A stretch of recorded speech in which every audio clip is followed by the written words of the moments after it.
Hello നമസ്കാരം, രഞ്ജിത്ത്. അനുഭവങ്ങൾ പാളിച്ചകളിലേക്ക് വീണ്ടും സ്വാഗതം. ഇന്ന് വളരെ സ്പെസിഫിക് ആയ നമ്മളുടെ ഒരു ക്ലയൻറ്റിൻ്റെ കഥയാണ്. അദ്ദേഹം നമ്മളുടെ ഒരു CBL എന്ന് പറയുന്ന പ്രോഗ്രാമുണ്ട്, അതിൻ്റെ ഒരു പാർട്ടിസിപ്പൻ്റ് ആയിരുന്നു. അദ്ദേഹത്തിൻ്റെ ഒരു ചെറിയൊരു എക്സ്പ്ലനേഷനാണ്.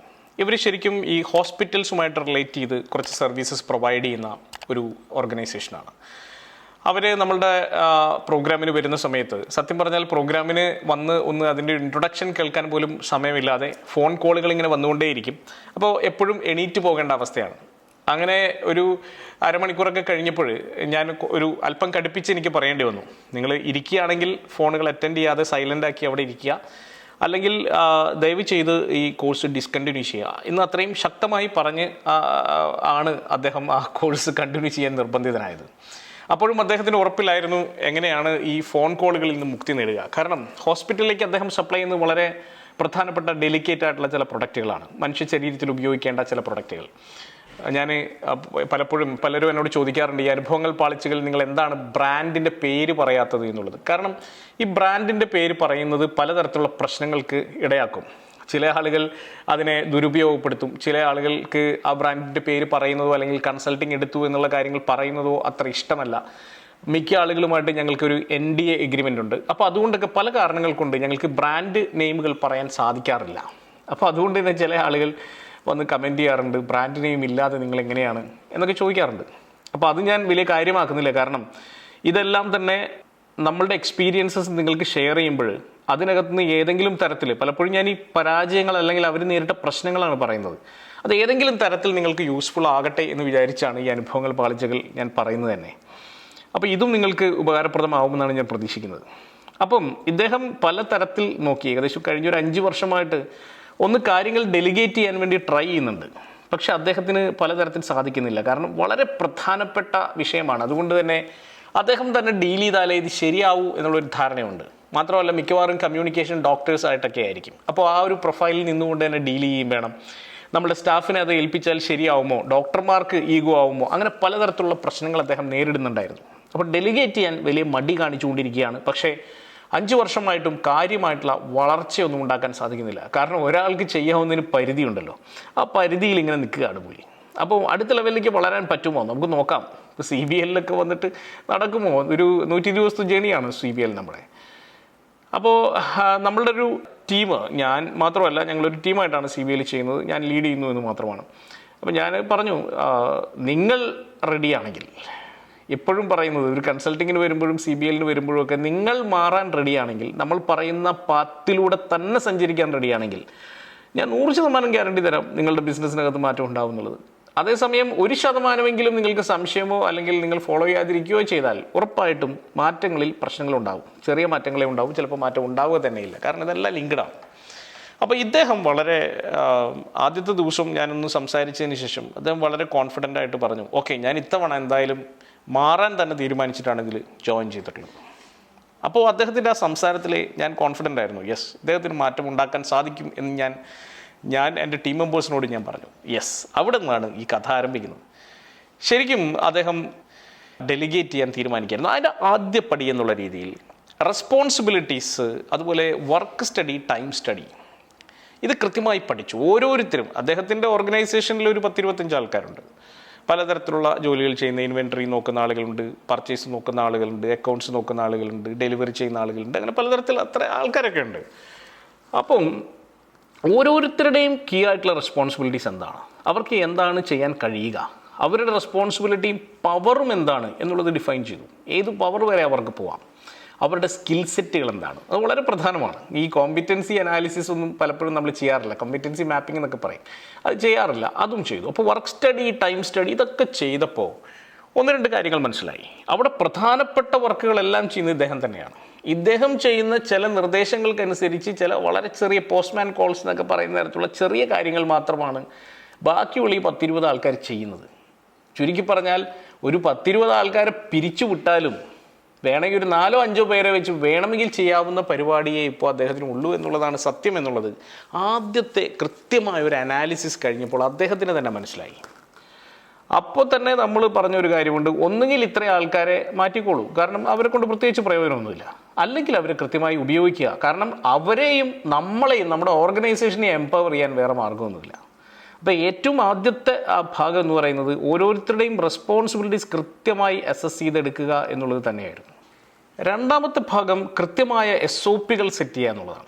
ഈ SOP ഇല്ലെങ്കിൽ വലിയ പ്രശ്നമാണ്. കാരണം ആര് എന്ത് എപ്പോൾ ചെയ്യണം എന്നുള്ളതിനെക്കുറിച്ച് ധാരണയില്ലാതെ പോകും എന്നുള്ളതാണ്. ഇവൺ ഒരു കീ കൊണ്ടുപോകുന്ന കാര്യത്തിൽ പോലും ഓഫീസ് പൂട്ടിയിട്ടേ കീ ആര് കൊണ്ടുപോകും എന്നുള്ള കാര്യത്തിൽ, അല്ലെങ്കിൽ കീ എവിടെ വെക്കുമെന്നുള്ള കാര്യത്തിൽ SOP ഇല്ലെങ്കിലുള്ള ബുദ്ധിമുട്ടെന്ന് ആലോചിച്ച് നോക്കിയേ. ചിലപ്പോൾ ആരെങ്കിലും ഒക്കെ എടുത്തുകൊണ്ട് പോകും, പിറ്റേ ദിവസം ഓഫീസ് ചിലപ്പോൾ തുറക്കാൻ പോലും പറ്റിയെന്ന് വരില്ല. എന്ന് പറയുന്ന പോലെ വളരെ ചെറിയ ഒരു കാര്യം പോലും നമ്മളെ ഭീകരമായി അഫക്റ്റ് ചെയ്തെന്ന് വരാം. അപ്പോൾ കൃത്യമായി ഇതിനൊരു SOP ഉണ്ടാക്കി. ആരാണ് ഓർഡർ എടുക്കേണ്ടത്, ഫോൺ വിളിക്കുമ്പോൾ ആരെടുക്കണം, ഇപ്പോൾ ഇതിനകത്തുണ്ടായിരുന്ന ചലഞ്ചസ് എന്താണ് എന്നുള്ളത് പഠിച്ചു. അപ്പം പലപ്പോഴും ഒരു ഓർഡർ വരുന്ന സമയത്ത് ഫോൺ എടുക്കുന്നത് ഇദ്ദേഹം അല്ലെങ്കിൽ ഈ ഓണർ അല്ലെങ്കിൽ പലപ്പോഴും അവർ ചോദിക്കുന്ന ചോദ്യങ്ങൾക്ക് ഉത്തരം കൊടുക്കാൻ സാധിക്കുമോ എന്നുള്ളതായിരുന്നു പേടി. അപ്പോൾ എന്തുകൊണ്ടായിരിക്കും ഉത്തരം കൊടുക്കാൻ സാധിക്കുമോ എന്ന് പേടിയുള്ളത്? കാരണം ക്വാളിറ്റി ഉള്ള സ്റ്റാഫ് ആണോ എന്നുള്ളത് ഇദ്ദേഹത്തിന് തന്നെ ഉറപ്പില്ല. അപ്പം അവർക്ക് പ്രോപ്പറായിട്ടുള്ള ട്രെയിനിങ് കൊടുത്തിട്ടില്ല, അതൊരു വലിയ പ്രശ്നമാണ്. അപ്പം ട്രെയിനിങ് കൊടുക്കാൻ ഒരു ബേസിക് ക്വാളിറ്റി വേണം. ആ ക്വാളിറ്റി ഉള്ള ആൾക്കാരെയാണോ റിക്രൂട്ട് ചെയ്തിരിക്കുന്നത്? അല്ല.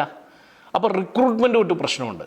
അപ്പം ഇദ്ദേഹത്തിന് ഡെലിഗേറ്റ് ചെയ്യാൻ പറ്റിയ ആളുകൾ അവിടെ ഉണ്ടായിരുന്നില്ല എന്നുള്ളതാണ് സത്യം. ഡെലിഗേറ്റ് ചെയ്യാൻ പറ്റുന്ന തരത്തിലുള്ള 2 ആളുകളെ കൊണ്ടുവന്നു. കാരണം അവർക്ക് അത്യാവശ്യം ലാംഗ്വേജ് ഉണ്ട്, സംസാരിക്കുമ്പോൾ പ്രശ്നമില്ല, അത്യാവശ്യം വിവരമുണ്ട്, ഒരു ട്രെയിനിങ് കൊടുത്തു കഴിഞ്ഞാൽ അത് പഠിച്ചെടുക്കാനുള്ള കപ്പാസിറ്റി ഉണ്ട്. അങ്ങനെ വന്നപ്പോൾ അവരത് പഠിച്ചെടുക്കാൻ തുടങ്ങി. അവർക്ക് കുറച്ച് ബെറ്റർ സാലറി കൊടുക്കേണ്ടി വരും. പക്ഷേ എന്തുണ്ടാവും, നമ്മളുടെ പല കാര്യങ്ങളും അവർക്ക് ഡെലിഗേറ്റ് ചെയ്ത് കൊടുക്കാൻ പറ്റും, നമ്മുടെ സമയം ഫ്രീ ആക്കാം.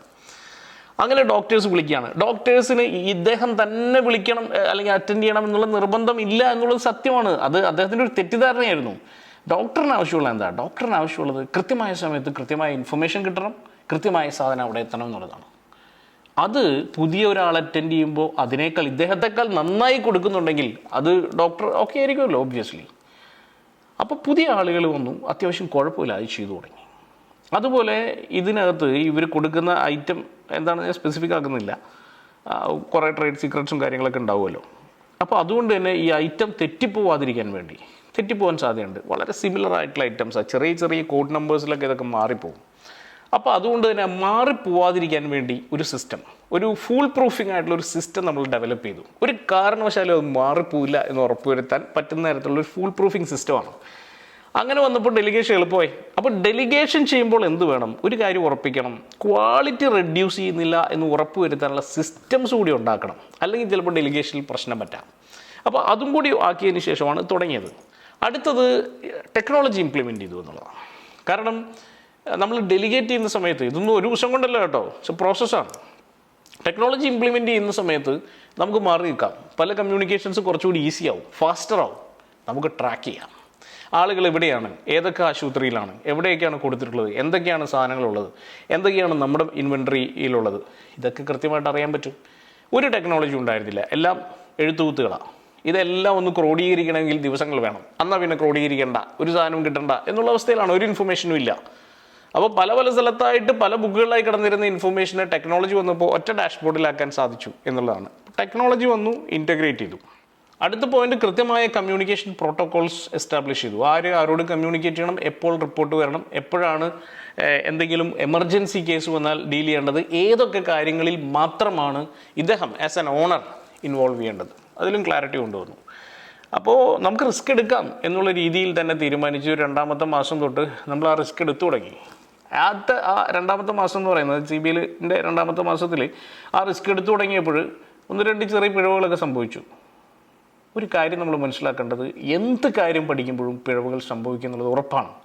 അവിടെ വെച്ച് നമ്മൾ പേടിച്ച് പിൻവാങ്ങാൻ ആരംഭിച്ചാൽ ഒരു കാരണവശാലും നമുക്കത് പഠിച്ചെടുക്കാൻ സാധിക്കില്ല. അപ്പോൾ അതുകൊണ്ട് നിങ്ങളൊരു സിസ്റ്റം ഇംപ്ലിമെൻറ്റ് ചെയ്യുമ്പോൾ ചെറിയ പിഴവുകൾ ഉണ്ടായാലും അത് സാരമില്ല എന്നുള്ള ഉറപ്പിൽ മുന്നോട്ട് പോകാൻ തയ്യാറാവണം. അപ്പോൾ ആ ഒരു കോൺഫിഡൻസ് നമ്മളാണ് അദ്ദേഹത്തിന് കൊടുത്തത്. അദ്ദേഹം അതിന് റെഡിയായിരുന്നു. ആ പിഴവുകൾ അദ്ദേഹം ഒരു ഫീ ആയിട്ട് എടുത്തു.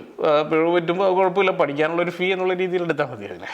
അങ്ങനെ എടുത്ത് മുന്നോട്ട് പോവുകയും, സത്യം പറഞ്ഞാൽ ഇപ്പോൾ പല CBLകളിലും പല ഞങ്ങളുടെ കണ്ടിന്യൂസ് പ്രോഗ്രാമുകളിലൊക്കെ അദ്ദേഹം ഉണ്ട് വളരെ സ്ട്രോങ് ആയിട്ട്. അതിന് കാരണം ഓരോ തവണയും പുതിയ പുതിയ സിസ്റ്റംസ് കൊണ്ടുവരികയും പുതിയ രീതിയിലുള്ള പ്രോസസ്സുകളിലേക്ക് കടക്കുകയും ചെയ്തുകൊണ്ട് ഇപ്പോൾ ഫോണുകൾ എടുക്കുന്നത് തന്നെ വളരെ അപൂർവമാണ്. വേണമെങ്കിൽ ഫോൺ ഇല്ലാതെ വേണമെങ്കിൽ 2 ദിവസം കംപ്ലീറ്റ് ആയിട്ട് സെഷൻ അറ്റൻഡ് ചെയ്യാൻ പറ്റും എന്നുള്ള സിറ്റുവേഷനിലേക്കും അദ്ദേഹം എത്തിയിട്ടുണ്ട്.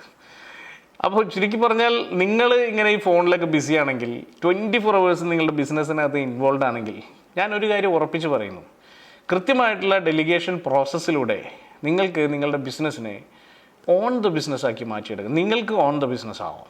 അതിന് സിസ്റ്റമാറ്റിക് ആക്കാൻ പറ്റുമെന്നുള്ളത് ഉറപ്പാണ്. പക്ഷേ കുറച്ച് നമ്മൾ ഇൻവെസ്റ്റ് ചെയ്യേണ്ടി വരും ടെക്നോളജിയിൽ, കുറച്ച് സമയം ഇൻവെസ്റ്റ് ചെയ്യേണ്ടി വരും, കുറച്ച് പേഷ്യൻസ് നമുക്ക് ആവശ്യമായിട്ട് വരും, അതായത് ക്ഷമ ആവശ്യമായിട്ട് വരും. അങ്ങനെ ഉണ്ടെങ്കിൽ ഞാൻ ഉറപ്പിച്ച് പറയാം നമുക്ക് മാറ്റിയെടുക്കാം. മാത്രമല്ല നിങ്ങളുടെ വില്ലിങ്നെസ്സാണ് എനിക്ക് ഏറ്റവും കൂടുതൽ ആവശ്യമുള്ളത്. നമ്മളെ ആസ് എ കൺസൾട്ടൻ്റ് എന്നുള്ള രീതിയിൽ ബ്ലൈൻഡായിട്ട് വിശ്വസിക്കുകയും വേണം. അങ്ങനെയാണെങ്കിൽ മാറ്റങ്ങളുണ്ടാവും. പക്ഷേ ഏതെങ്കിലും ചെറിയ കാര്യത്തിലൊക്കെ ഡിലേ ഉണ്ടാക്കുകയും അല്ലെങ്കിൽ നിങ്ങൾ കൺഫ്യൂഷനൊക്കെ ആയിട്ട് ഇരിക്കുകയൊക്കെ ചെയ്യുകയാണെങ്കിൽ entire process will get delayed. അപ്പോൾ അതും ഒരു പ്രശ്നമാണ്. അപ്പോൾ ശരിക്കും മാറ്റം ആരംഭിക്കുന്നത് നിങ്ങളിൽ നിന്ന് തന്നെയാണ്. All the best.